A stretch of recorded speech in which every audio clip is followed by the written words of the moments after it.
Tere päevast! Nii, et millega me siis tegeleme? Tegeleme siis sellega, et kuidas siis ühte head motivatsioonikirja kirjutada. Sellel teemal tõenäoliselt võite leida üksjagu erinevat informatsiooni, kui te iseseisvalt kahlate internetiavarustes ja ega ei olegi võimalik päris 100% alati töötavat motivatsioonikirja alust välja pakkuda. Aga on teatud põhimõtted, mille vastu võib-olla eksitakse kõige sagedamini ja võib-olla mingisugused kohad, millele tahaks tähelepanu juhtida. Ja et miks ma sellest räägin, on seetõttu, et mul on aastate jooksul kogunenud päris pagas praktilist kogemust erinevate motivatsioonikirjade lugemisel, hindamisel ja osalen ka siis rahvusvaheliste suhete ja regiooniuuringute vastuvõtu komisjonist ka tänavu, aga eelnevatel aastatel olen seda teinud ja kes siis plaanib rahvusvaheliste suhete regiooniuuringute programmi astuda, siis tõenäoliselt saad ma lugema ka teie motivatsioonikirju. Et alustuseks siis, et mis üldse teeb ühe motivatsioonikirja edukaks, et mida tuleks siis silmas pidada. Motivatsioonikirja puhul on hästi oluline, et see žanr on üpris kompaktne, üpris lühike. Ehk siis seda ei saa teha selliseks ulmeromaaniks, ta ei tohi olla väga pikk, sellepärast et lugeja väsib ära ja ta väsib eriti ära siis, kui ei ole väga selge, mida kirjutaja soovib öelda oma motivatsioonikirjaga. Ehk siis selgus ja fokusseeritus on hästi tähtis. Et te peate hoidma ühte selget joont, mida te siis lugejale öelda tahate ja oma erinevad argumendid siis peaks kõik käima ümber selle punase joone. Ehk siis see punane joon on see, mis tõmbab kogu selle motivatsioonikirja kokku. Ei ole mõtet hakata rääkima mingisugustest iseenesest võib-olla väga põnevatest seikadest, teie isiklikust elust, tööalasest elust, praktikast, millest iganes, kui see ei puutu antud teemasse või kuhu kohta kandideerite. Et pange kirja ainult see, mis puudutab seda konkreetset eriala. Praegu me räägime sisseastumismotivatsioonikirjadest, aga kui tulevikus töö kontekstis, et kui te taotlete mingisugust töökohta, kus on nõutud motivatsioonikirja esitamist, et ainult see, mis tõesti puudutab seda konkreetset kohta, kuhu te kandideerite. Sellepärast, et kõik muu tõenäoliselt, kui teid on vastu võetud, siis te saate seda jagada oma programmijuhiga, õppejõududega ja see on ka kõik väga tore ja oluline. Aga kui me räägime motivatsioonikirjast, siis jääge konkreetseks fokusseerituks. Et ma olen lugenud küll ja küll selliseid motivatsioonikirju, kus loed ja mõtled, et mida see inimene öelda tahab. Et miks see kõik oluline on, mis siia kokku kirjutatud on. Et vältige sellist mõttetut info laadimist. Et kirja pikkus ei ole see, mis näitab kirja kvaliteeti. Et lühidalt öeldud ja konkreetselt öeldud asi on kindlasti palju väärtuslikum kui pikk ja selline ümmargune ja hommine. Siis teine hästi oluline aspekt on see, et kui teil on mingisugune motivatsioon ju astuda õppekavale, ehk siis teil on omal konkreetne mingisugune eesmärk. Ja nüüd teine pool on see õppekava, kes üritab teie huvi, teie eesmärki siis rahuldada, leida sellele siis sobiv lahendus. Ehk siis, mis motivatsioonikirjas tuleb selgelt välja tuua, on see, et eesmärk, mis teil on, et see eesmärk haakuks väga hästi sellega, mida konkreetne õppekava pakub. Et olen jällegi lugenud selliseid väga huvitava inimese motivatsioonikirju, väga põneva taustaga. Selgelt on aru saadav, et tegemist on intelligentse ja ütleme asjaliku inimesega, aga siis, kui ma vaatan seda, et mida ta teha tahab oma elus ja seda, mida see õppekava, kuhu ta kandideerib, et mida see pakub, siis ma võin kahjutundega öelda, et kahjuks see väga asjalik ja mõistlik kandidaat meil ei sobi. Ja see, kui motivatsioonikiri võib saada halvad hinded, ei pruugi tähenda seda, et teie üldine kvaliteet on nõrk või halb, aga tihtilugu see, mida just hinnatakse, on see, et kui hästi me siis suudame oma õppekava raames teie huvidele ja eesmärkidele vastu tulla.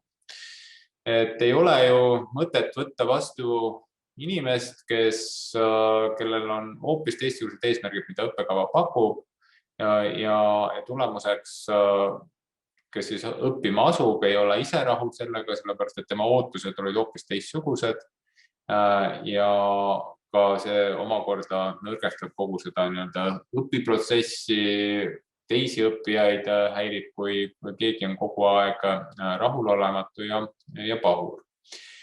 Et see on nagu hästi oluline, kui eesmärgid ja pakutav hästi haakuvad, et siis sellised motivatsioonikirjad on kindlasti kõrgemalt hinnatud. Ja üks asi on see, et teie oma peas võib see asigi väga kenasti haakunud olla, aga motivatsioonikirja eesmärgiks on ka siis seda haakuvust näidata, demonstreerida, et kus kohas, et milline see on teie huvi ja ka see, et kuidas te olete juba tajunud, mida see õppekava pakub, et kuidas te leiate, et see õppekava saab teie huvi toetada. Siis kindlasti üks oluline aspekt on sobiv taust, et mis te olete varasemalt teinud ja jällegi siia ei maksa, tõenäoliselt olete oma bakalaureuseõpingute jooksul juba üht-teist saavutanud, teinud põnevate asjadega tegelenud, et siin tuleks nagu vaadata, mida te siia kõik kirja panete. Et absoluutselt kõiki asju siia kirja panna ei ole tarvis. Et kirja tuleks panna ikkagi need asjad, mis konkreetselt õppekava puudutab. Nii nagu ka siin esimese punkti juures said öeldud, et selgus on kindlasti olulisem kui see mass, kvantiteet, tekstimass, tegevuste mass, mida te kõik oma elu jooksul teinud olete, et selle massiga te ei raba. Aga kui teil on väga hästi välja selekteeritud, mis on need olulised tegevused ja need ka väga veennud presenteeritud, et antud õppekava kontekstis on need hästi haakuvad, et siis see on kindlasti asi, mis püüab tähelepanu. Nüüd argumenteeritus võib tunduda, et te olete juba 3 aastat õppinud ülikoolis, et see on nagu iseenesest mõistetav, et me argumenteerime, esitame oma seisukohta argumenteeritud, aga tihtilugu, mida ma olen täheldanud, et antakse lugejale väga vabad käed tõlgendamaks, mida te ühe või teise lausekatkega mõtlete. Et on väga palju selliseid põnevaid väiteid, aga need väited ei ole moodustatud terviklikuks argumendiks. Nii nagu ma algselt ütlesin, et selline selgus ja fokuseeritus, et peaks olema selline üks punane liin, mis jookseb läbi selle motivatsioonikirja ja iga argument peaks lõpuks jõudma selle liini juurde tagasi. Et sellisel juhul saame öelda, et teil on siin üks pesa ja teine pesa ja need moodustavad kokku siis sellise tervikliku teksti. Ja kindlasti on ka oluline, et see tekst oleks keeleliselt korrektne. Et üks asi on see, et ma olen ka näinud sellise motivatsioonikirju, kus tõsimeeli ongi väga keeruline aru saada, mida kirjutada öelda tahab. Et ta keeleline eneseväljendus on lihtsalt niivõrd halb, et ta ei suudagi oma mõtteid väga adekvaatselt inglise keeles edastada. Me räägime siin enamuses õppekavad on meil ingliskeelsed ja selline tuleb ingliskeelne motivatsioonikiri. Aga ka kui te kirjutate emakeeles, et kui need mõtted on ikkagi väga segaselt esitatud, siis see kindlasti ei jäta väga head muljet.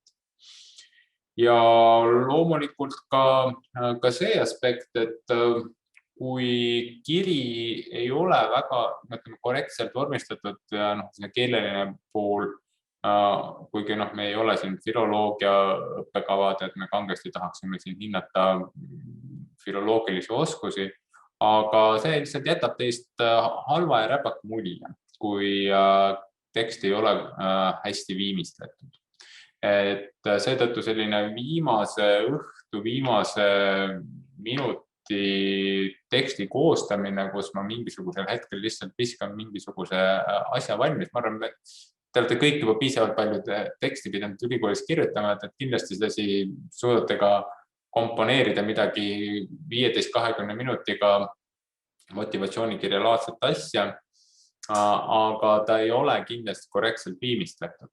Ja lugejana me paneme tähele seda, kui me loeme selliseid motivatsioonikirju, siis see annab lugejale teatud sellise eelhoiaku teie suhtes, kui kiri ei ole korrektselt viimistletud. Et kas see siis päädib sellise väga teadliku madalamate punktide andmisega või annab ta siis alateadlikult inimene need madalam punktid, et siin võib see otsuse tegemine varieeruda, aga kindlasti te põhimõtteliselt saate oksa, mille pealt istute, kui te esitate keeleliselt mittekorrektse teksti ja viimistlemata teksti.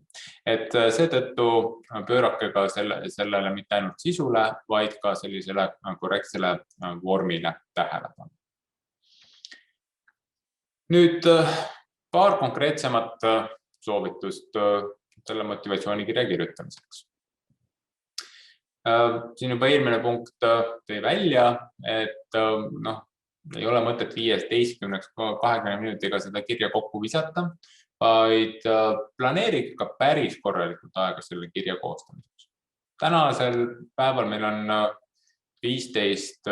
veebruar ja ingliskeelsete õppekavadel on selle dokumentide esitamise tähtaeg 15. märts, ehk siis on kuu aega. Et teie, kes te täna siin osalete ja mõtlete juba selle peale, et peaks hakkama motivatsioonikirja koostama ja kuidas seda koostada, siis ma ütlen, et te olete väga, väga hea ettevalmistusega, ehk siis kuu aega võiks olla selline piisavalt hea aeg, kus te saate selle teksti koostada, lasta tal natukene laagerdada, uuesti vaadata ja siis lõpuks selle viimase variandi valmis toota. Ja võib ka seda mustandit päris mitu korda ümber kirjutada, et mida rohkem te ümber kirjutate, seda paremaks selle kvaliteet läheb. Aga kindlasti võtke korralikult aega. Ja mille peale siis seda aega kasutada? Et võtke aega juba selle jaoks, et tutvuda põhjalikult, mida konkreetne õppekava pakub. Te olete meie oma instituudi inimesed, ehk teil siis mingisugune eelaindus tõenäoliselt on, millega need õppekavad tegelevad. Et seetõttu teil on väike eelis võrreldes nende kandidaatidega, kes ei ole kunagi Tartu Ülikoolis õppinud, kes väga hästi ei kujuta ette, kes on need õppejõud, mida konkreetselt need õppejõud siis rääkida võivad, pakkuda võivad. Et teil on kindlasti see väike eelis olemas. Aga ikkagi, ma ei tea, kui palju te olete praeguseks juba vaadanud, et mis on need erinevad ained, mis on õppekava üldised õpiväljundid, mida soovitakse saada, seda, et kelleks on siis meie vilistlased saanud, millega nemad tegelevad. Et viige ennast väga põhjalikult kurssi, mida konkreetne õppekava pakub. Ja selle kurssi viimise eesmärgiks ongi see, et te saate konkreetselt välja tuua hiljem, et näete, see on minu huvi, õppekava pakub seda ja näete, siin on see konkreetne side minu huvi ja õppekava poolt pakutava. Et selle sideme loomine on ülimalt oluline. Et me väga sageli näeme siin siis erinevaid motivatsioonikirju, mis on kirjutatud kogu maailmale.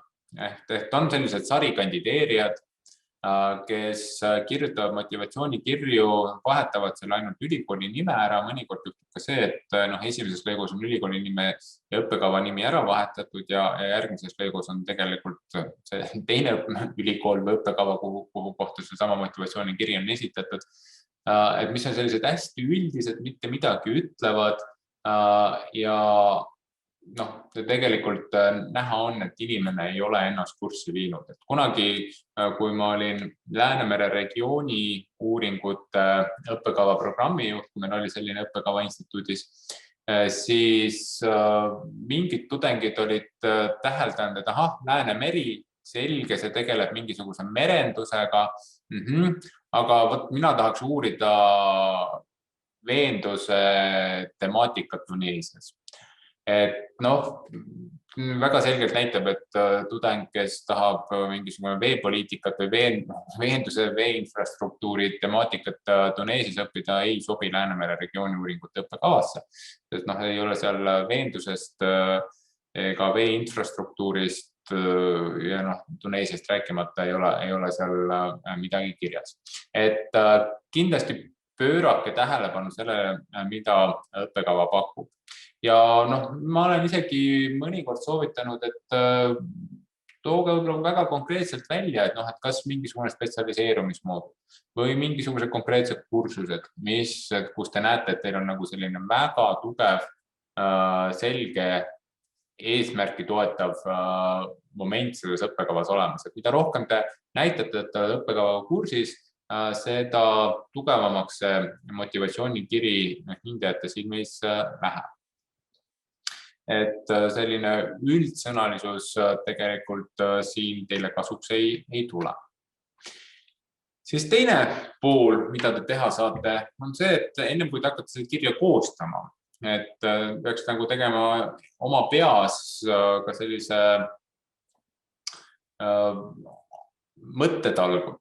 Ehk siis valimatu, et panna kirja absoluutselt kõik mõtted, kõik ideed, mida te olete teinud, mis on teie oma silmis väärtuslik. Et see oleks selline esimene etapp. Ja siis see teine samm, et siis me võtame need kriitilised prillid, paneme ette ja hakkame mõtlema, et ma olen sellised asjad saavutanud oma elus. Aga millised nendest asjadest on nüüd siis konkreetselt olulised selle õppekava kontekstis? Et kui te olete meistersportlane mingisuguses valdkonnas, kindlasti tore ja suurepärane saavutus. Aga kas see meistersportlase tiitel tuleb kasuks, et õppida rahvusvahelisi suhteid ja regiooni uuringuid? Ma praegu esimese hooga ma võib-olla kahtlen selles.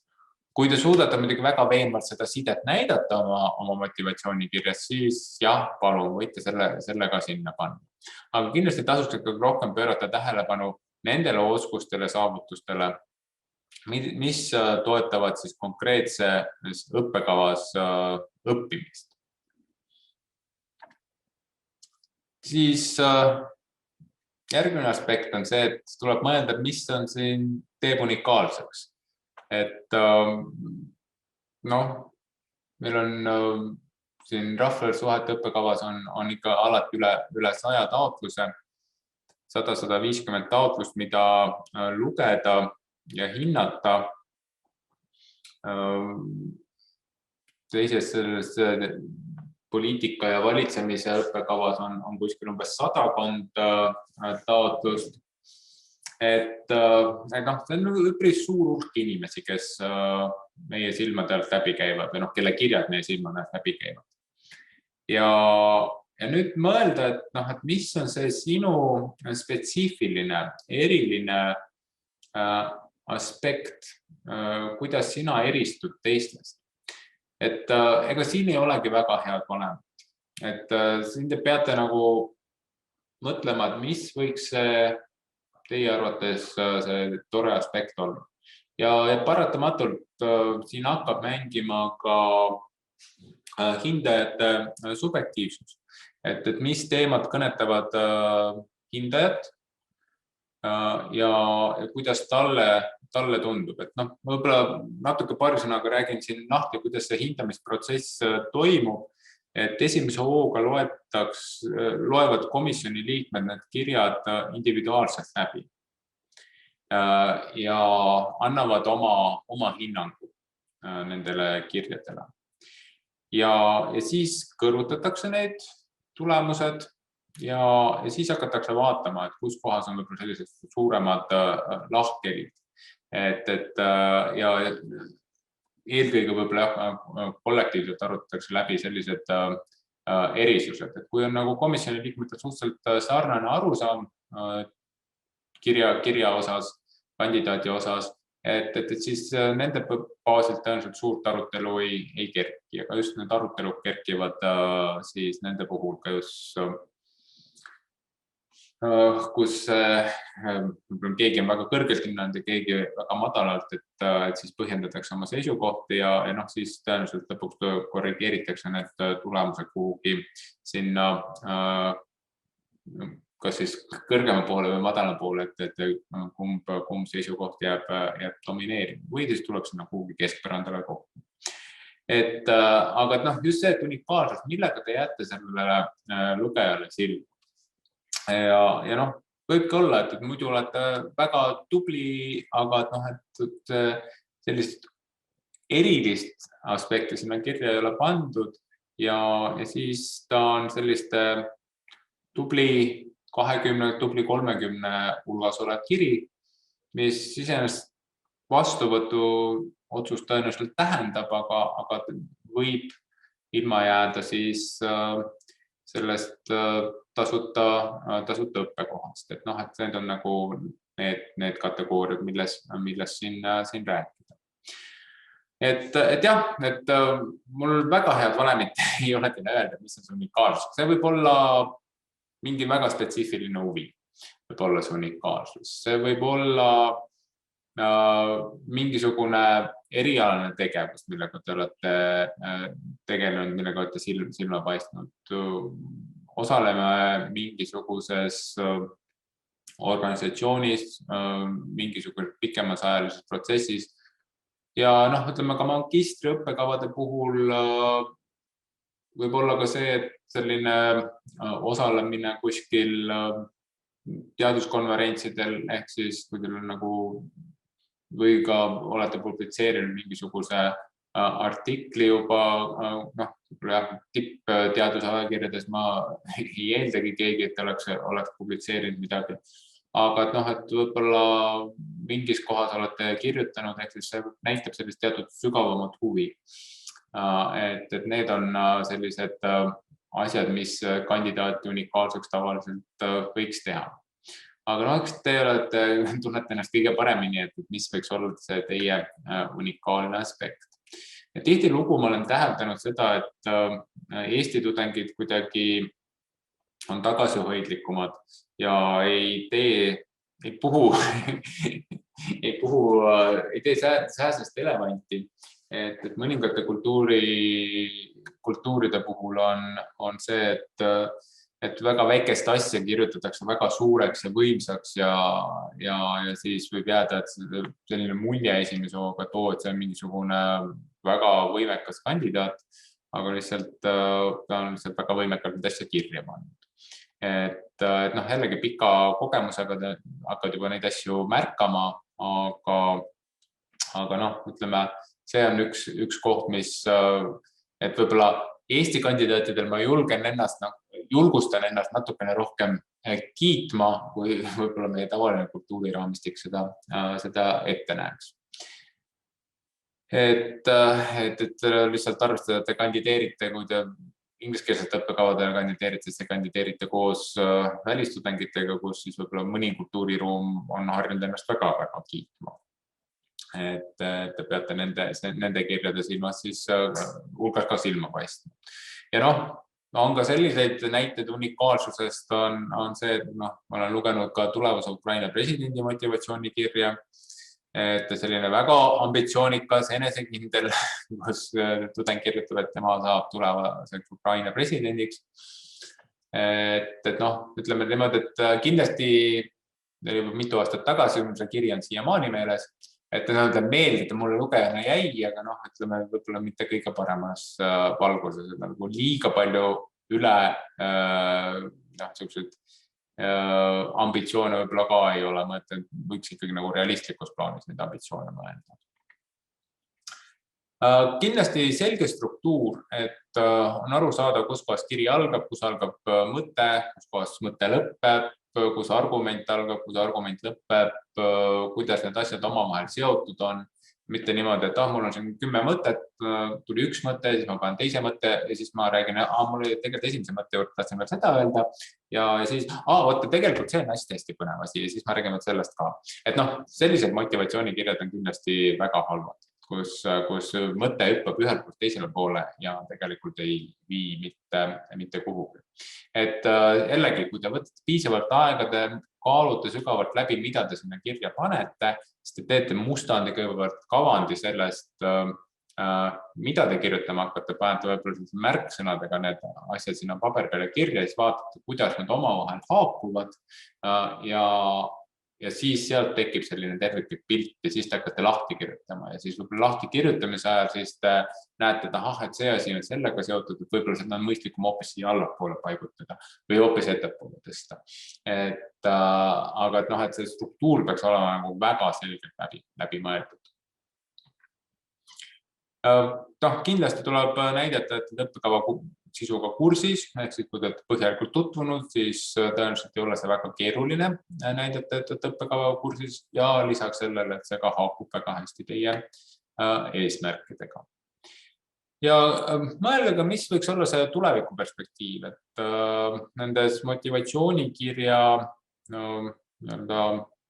juhendites on kõikides, mis meil instituudis siin on, kõikides on see tulevikuperspektiiv sisse kirjutatud. Ehk siis mitte see, et teie elu suurim unistus ja eesmärk on saada õppekohta selles õppekavas, et see õppekava peaks olema ikkagi katapult teie mingisuguse tulevase karjääri jaoks. Ja just mõelda seda, et nagu ma ennem rääkisin, see Ukraina president, et ei olnud nagu väga selgelt aru saada, et kuidas meie õppekavas õppimine siis kedagi aitab Ukraina presidendiks saada. Et mõelge nagu läbi, et kuhu te üldse oma elu tüürida tahate ja 5 aasta perspektiivis, 10 aasta perspektiivis tõenäoliselt presidendiks ei saa. Aga võib-olla mingisugust sellist realistlikumat, et kus kohas te näete ennast olevat ja siis siduda seda õppekava, näidata ära, et kuidas see õppekava on just see puuduolev kivikene, mis aitab teil saavutada seda tuleviku perspektiivi. Et ega keegi tagantjärgi ju kontrollima ei hakka, et kas te täpselt sellise karjääri tegite, aga ta on mingil määral ka selline mõtteharjutus ja näitab ka seda, kui sügavalt olete läbi mõelnud ja kaalunud selle õppekava valiku osas. Et seetõttu on ka see tuleviku perspektiiv sinna sisse kirjutatud või oodatud. Ja kindlasti vältige ebaolulist informatsiooni, et jällegi, kui te koostate need mõtted, et mida te kõik saavutanud olete, mida te teate, mida te tahate, et ärge pange ühtegi asja, mis ei puutu sellesse konkreetsesse õppekavasse. Et ma olen lugenud ja näinud ka sellise motivatsioonikirju, kus tudeng põhimõtteliselt kirjutab juba pool sellist esseed, seal on korrektsed akadeemilised viited sees, näidates, et et inimene on tutvunud teatud erialase kirjandusega ja et jätta nagu sügavalt mulje. Et päris sellise teadusliku essee kirjutamist ei eelda see motivatsioonikiri, siis see on motivatsioonikiri, et ta võib-olla hetkeks püüab pilku, aga ei jäta nagu seda muljet, et kui see nagu mingisugust muud rohkemat infot teie kohta ei ole, et ongi ainult mingisugune uurimisprojekti kavand ainult, et siis see ka ei jäta head muljet teie motivatsioonikirjast, et tegelikult ei ütle teie kohta eriti midagi. Et ta ütleb, et ainus asi, mis ta ütleb, on see, et te olete võib-olla teatud hulka autoreid lugenud. Ja et mis tähendab seda, et teil on mingisugused eelteadmised oletatavasti olemas, aga et see ei ole võib-olla see koht, kus kohas seda kangesti üles näidata. Et see ebaolulise info, et see on pigem nagu lõpus, kui sa oled lugenud sellise pikema motivatsioonikirja läbi, kus on hästi palju ebaolulist infot, siis nagu väga väsitav ja eelhäälestab hindajad teie suhtes negatiivselt. Nii et seetõttu tasub seda vältida.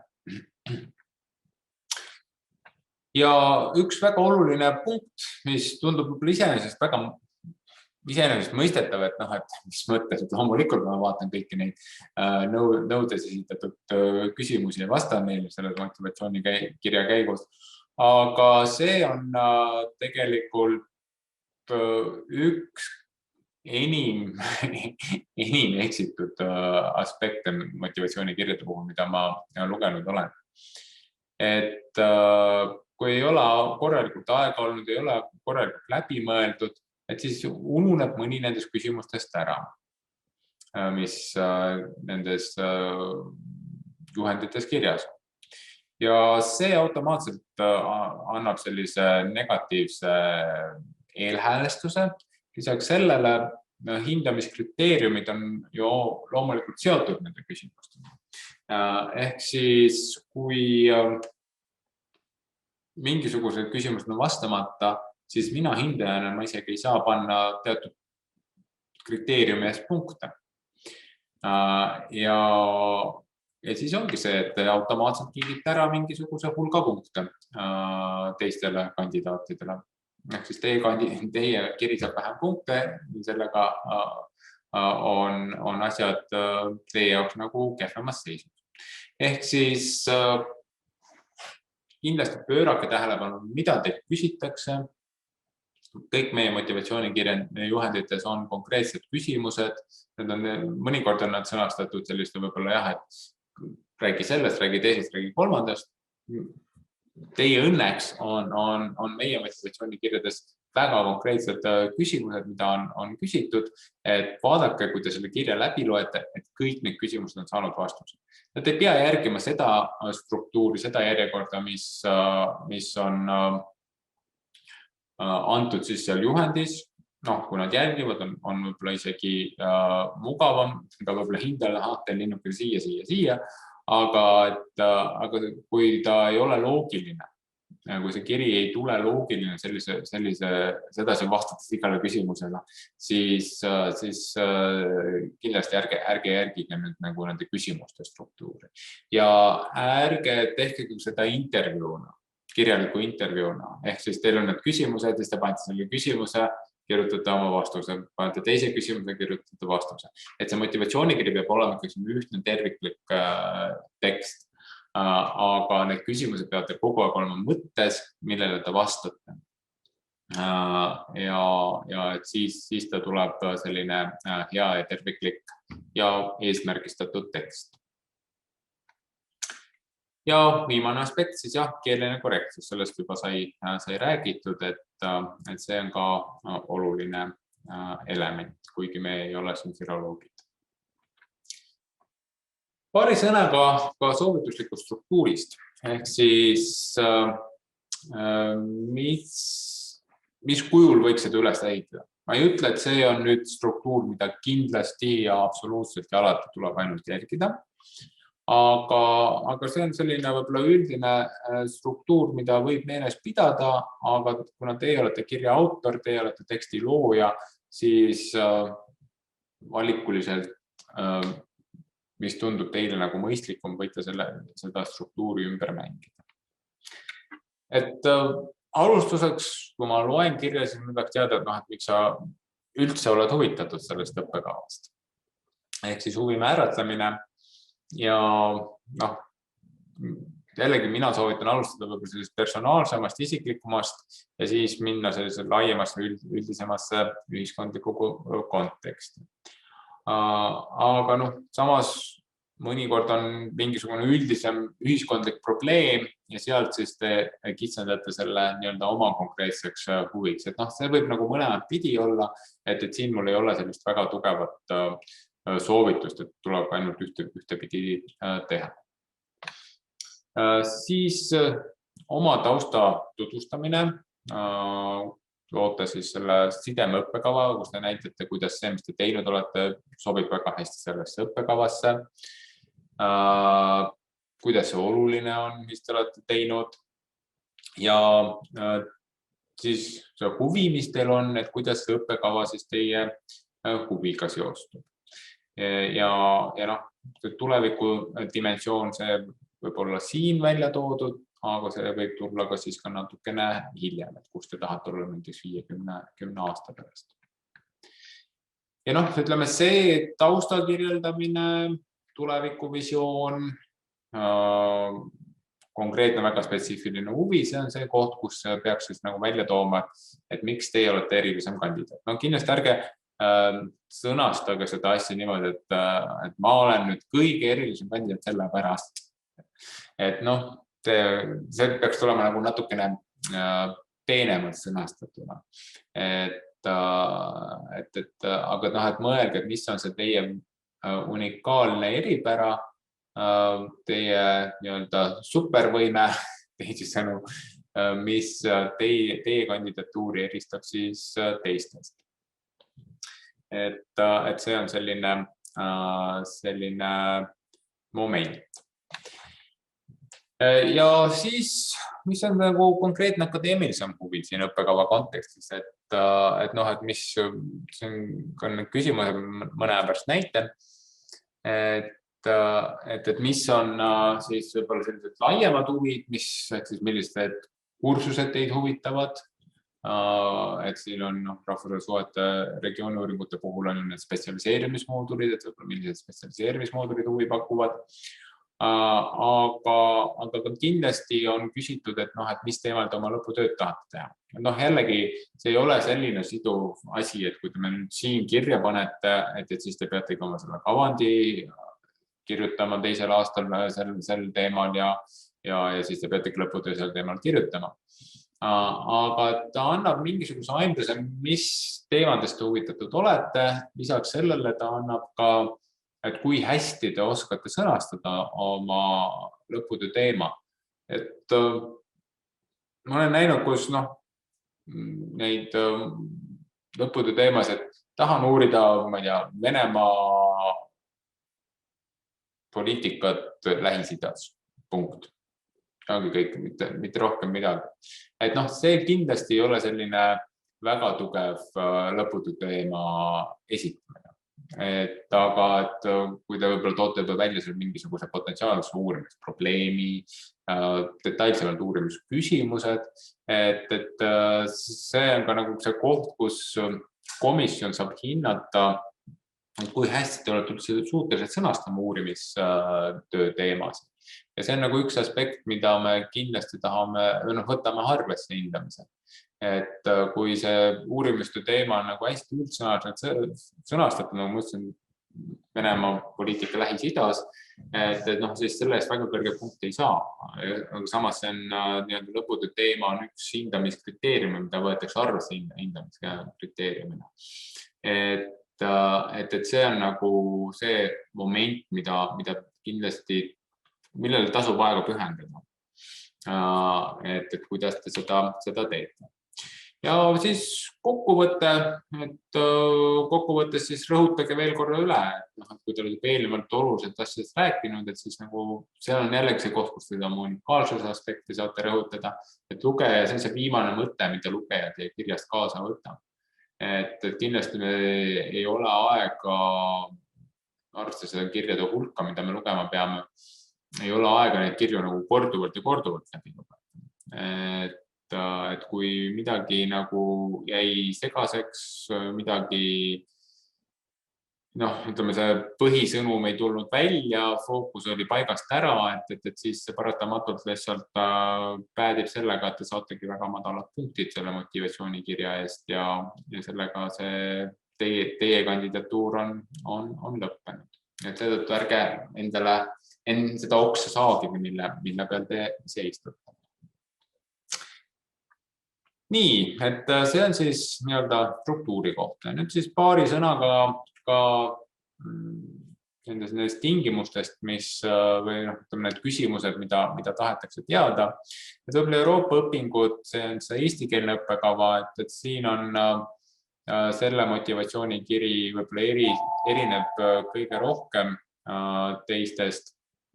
Ta on lühem, aga kuna ta on eestikeelne, ja eesti keeles on me kasutame vähem sõnu, meil ei ole eessõnu, artiklid, ehk siis seetõttu on ka loogiline, et selle tähemärkide hulk on väiksem.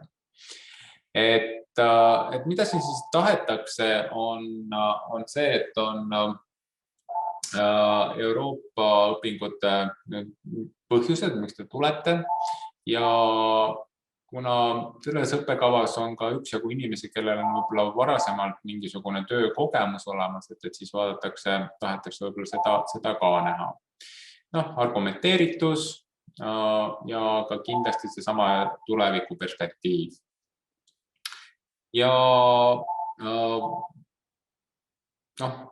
põhimõtteliselt see on ka õppekava, kus seda ühiskondlikku aktiivsust nagu küsitakse konkreetselt nende punktide puhul, mis ei tähenda seda, et teiste õppekavade puhul ühiskondlik aktiivsus ei jää silma. Et sealt ei ole võib-olla nii konkreetselt sõnastatud kui siin Euroopa õpingute puhul, aga et siin on see konkreetsemalt välja toodud. Nüüd rahvusvahelised suhted regiooni uuringud, et siin on siis motivatsioonikiri annab 100% teie sisseastumispunktidest. Ja siin ma siis jagasin sellist 3 kategooriasse, et motivatsioon, see huvi, miks te olete siia, miks te kandideerite siia õppekavasse ja kuidas siis tuleviku suund on, et kus kohas te siis tulevikus tahaksite olla. Siis minevik, ehk siis millega te olete tegelenud, kuidas see teie taust sobitub siia õppekavasse ja millised on teie oskused, kogemused, on väga konkreetselt, ka tahetakse teada teie õpioskusi, kuidas teil on jällegi see eelis õppides Tartu Ülikoolist, et teate, kuidas meil siin instituudis õpetatakse, aga et millised oskused ja teadmised teil olemas on, mis aitavad teil sellele õppekaval õppida. Ja siis viimane aspekt on siis konkreetne uurimishuvi, et mis teemad teid üldisemalt huvitavad selle valdkonna raames ja mis on siis konkreetsem magistritöö teema, mis teid huvitab. Ja teine nüüd see meie uus õppekava või vana uus õppekava, poliitika ja valitsemine digitaalajastul, et sellel on nüüd natukene lühem, kuna siin lisaks arvestatakse ka teie keskmist hinnet, aga see struktuur on suhteliselt sarnane, et kõigepealt see huvi, miks te selle programmi teemastest olete huvitatud, siis mis on tulevikuplaanid ja et kuhu kohta te tahate siis jõuda, kui te olete selle õppekava lõpetanud, kuidas aitab teie nii-öelda karjääriplaane sättida. Ja siis jällegi see mineviku pool, ehk siis mida te teinud olete, millised oskused, mis aitavad teil selle õppekaval õppida, millised teil on olemas. Võite kõik üles lugeda, kui te olete tegelenud mingisuguste e-valitsemisteemadega, osalenud mingisugustes projektides, et need on kõik need kohad, mis teie kandidatuuri kindlasti tugevdavad ja teevad unikaalseks. Ja siis jällegi kõige lõpuks on siis see uurimishuvi, et mis on need uurimisteemad laiemalt, et mis kursused teile huvi pakuvad, võib-olla mis suunda te spetsialiseerute selles õppekavas ja siis konkreetsemalt on siis jah, see, mis võiks olla lõputöö teema.